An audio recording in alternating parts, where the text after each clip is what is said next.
Hola, queridos oyentes y espectadores.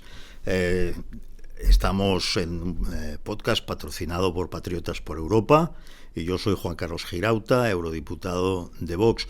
Este podcast es la segunda parte del podcast sobre Ucrania, digamos, de esta serie de dos sobre Ucrania.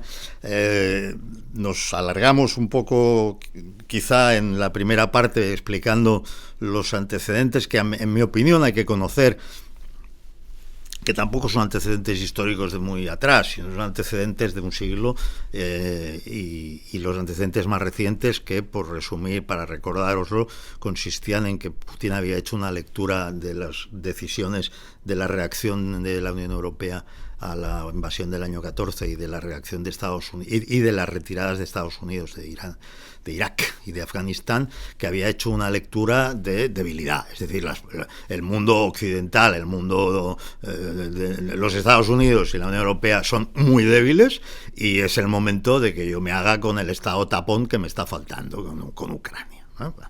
Esa era más o menos la conclusión de aquella introducción, y entonces ahora pues saltamos al presente. ¿Qué ha ocurrido? Pues ha ocurrido que Donald Trump, que ya en campaña dijo, bueno, yo me propongo acabar con la guerra de Ucrania, me propongo acabar con la guerra en Gaza y me propongo una serie de cosas.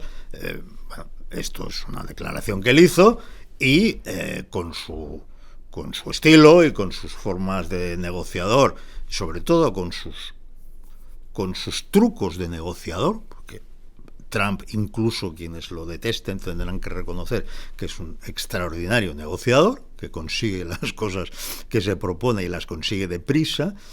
Pues, está, digamos, en mitad de una estrategia. Su estrategia ha pasado por reunirse primero con Putin. El hecho de que se reúna primero con Putin ya ha sido terriblemente criticado. Bueno, pero vamos a ver. ¿A nadie se le ocurre que a lo mejor la reunión con Putin es para contarle, antes de sentarnos a la mesa a negociar con Ucrania, o antes de que te sientes a la mesa a negociar con Ucrania, ¿por qué no tomas en consideración lo que podríamos hacer entre Estados Unidos y Rusia si tú acabas ya con esto? A lo mejor le propone cosas que no son cosas para los oídos de Ucrania ni de los europeos, y que son incentivos para que cuando se siente a la mesa a negociar la paz esté más dispuesto a hacerlo que sin los incentivos. ¿A nadie se le ha ocurrido esa posibilidad? ¿Acaso no hay un montón de cosas en el mundo del comercio, en el mundo de la cultura, en el mundo de los intercambios de todo tipo, en el mundo del turismo, en el mundo de la tecnología? ¿Acaso no hay un montón de cosas en las que Rusia y los Estados Unidos pueden cooperar en beneficio de ambos? Y que Estados Unidos, al ponérselo delante a Putin, le puede cambiar su actitud respecto a Ucrania. Putin ya se ha estrellado en Ucrania. Los que dicen, es verdad, puede seguir enviando gente a morir, no se dan cuenta de que qué sentido tiene seguir enviando gente a morir cuando, ¿verdad? Tú podrás acabar con Ucrania, pero entonces te las vas a ver con el mundo libre. Te las vas a ver con Estados Unidos y con todos los países europeos que han estado invirtiendo allí. O sea, y por otra parte, ¿cuál es el beneficio que saca Putin de algo que le ha salido mal desde el primer día? Lo dijimos en el anterior programa. Cuando Putin envía a sus soldados en el año 22 a invadir Ucrania hasta Kiev, o sea, a la capital directamente, van jóvenes de 20 años que no han participado en la guerra, en ninguna guerra, con unas medallas conmemorativas, todos, que luego estaban en los cadáveres de los soldados, por eso se sabe,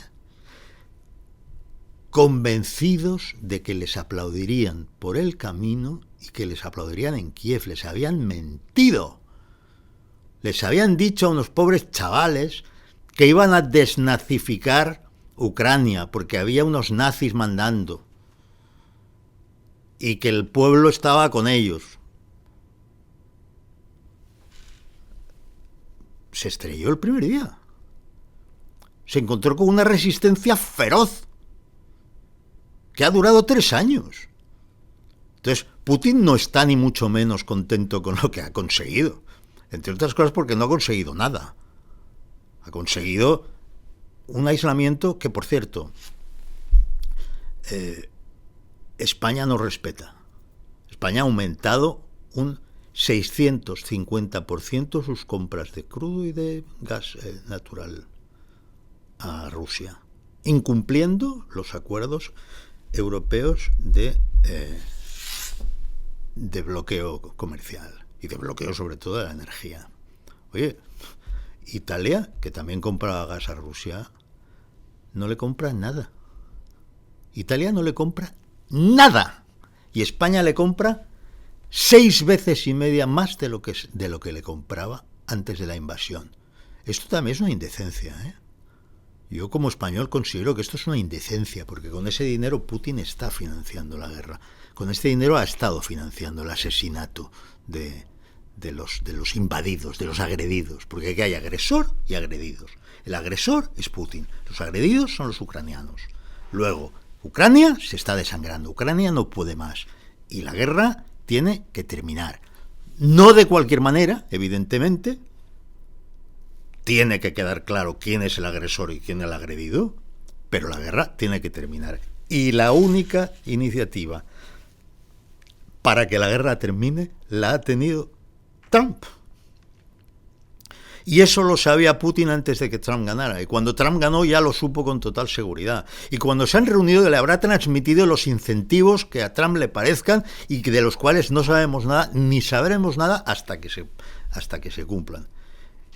Y con Putin, después de este masajito de incentivos, entonces se podrán sentar y por supuesto que el acuerdo lo tendrá que hacer Zelensky, no lo puede hacer nadie más. Entonces la Unión Europea, en su error habitual y poniéndose un poco en ridículo, nosotros tenemos que estar, dice. Bueno, si se pone así seguramente Trump dirá, bueno, pues que estén también, si total da igual. Si Estados Unidos tampoco va a hacer el acuerdo. Ni la Unión Europea ni Estados Unidos. El acuerdo lo van a hacer Putin y Zelensky. Lo que pasa es que Putin va a estar previamente trabajado por las conversaciones con Trump.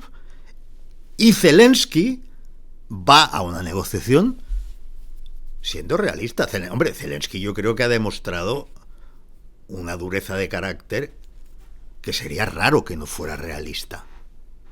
O sea, posiblemente Zelensky sabe que él no puede salir ganador. Seguramente sabe que no puede salir perdedor, pero tampoco puede salir ganador humillando a Putin.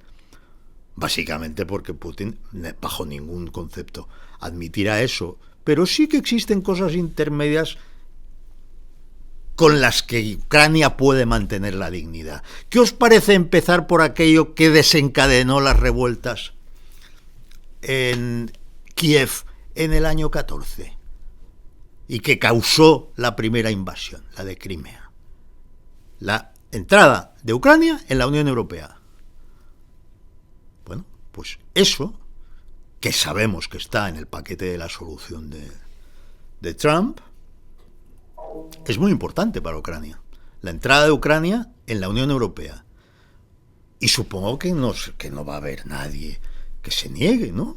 Después de tanta llantina simulada y de tanta poca disposición real a ayudar a Ucrania, al punto de comprarle gas a los rusos más que nunca para financiar la guerra, como Sánchez. ¿Va a haber alguien que se atreva a decir que Ucrania no puede entrar a la Unión Europea? Pues claro que entrará en la Unión Europea, pero seguramente no podrá entrar en la OTAN. Pero si entras en la Unión Europea, aunque no entres en la OTAN, dejadme que os diga una cosa sobre la OTAN. Somos españoles. Somos parte de la OTAN. Tenemos solo un enemigo potencial. Un solo enemigo potencial. Hay un solo país en el mundo que quiera invadir parte de nuestra geografía. Y se llama Marruecos. Y la parte que quiere de nosotros se llama Ceuta, Melilla y Canarias. Pues bien, esta parte no está protegida por la OTAN. Y somos miembros de la OTAN. Y esa parte no está protegida por la OTAN. Por eso, a los compatriotas muy guerreros con la sangre ajena, con la sangre de los hijos de otros, yo les digo, no va a morir ningún joven español defendiendo a Ucrania, aunque Ucrania tenga razón. Salvo que quede claro, establecido y firmado, cosa que no va a suceder, pero si quedara claro, cambiaría de opinión, que los jóvenes ucranianos, así como los jóvenes del resto de Europa, van a venir a jugarse la vida a Ceuta, a Melilla y a Canarias si Marruecos la ataca. Esto se llama reciprocidad. Y el que no lo entienda, pues necesita pensarlo dos veces. Porque si hay algo justo en esta vida, es la reciprocidad. Y con esto ha sido más tiempo el que parece, entre la otra vez y esta. Y es un tema que daría todavía mucho de sí, pero yo creo que he dejado más o menos las claves de reflexión. Todo esto naturalmente es opinable, hay quien quiere que se humille a Rusia. A mí me parece una mala idea humillar a alguien que tiene armas nucleares, pero bueno, a Rusia lo que hay que hacer es que se marche de Ucrania y que se marche como un país agresor que no ha conseguido sus objetivos. Y Ucrania, que pues naturalmente merece toda nuestra ayuda para la recuperación y merece la incorporación a la Unión Europea para que sus representantes estén aquí y tengamos a ucranianos en nuestros grupos políticos. Eso es una postura realista y creo que inmejorable, siempre que sea realista. Si la realidad no te importa, entonces puedes especular con que otros se jueguen la vida. Ya cuando te la tienes que jugar tú, te vuelves un poco más realista. Venga, muchas gracias.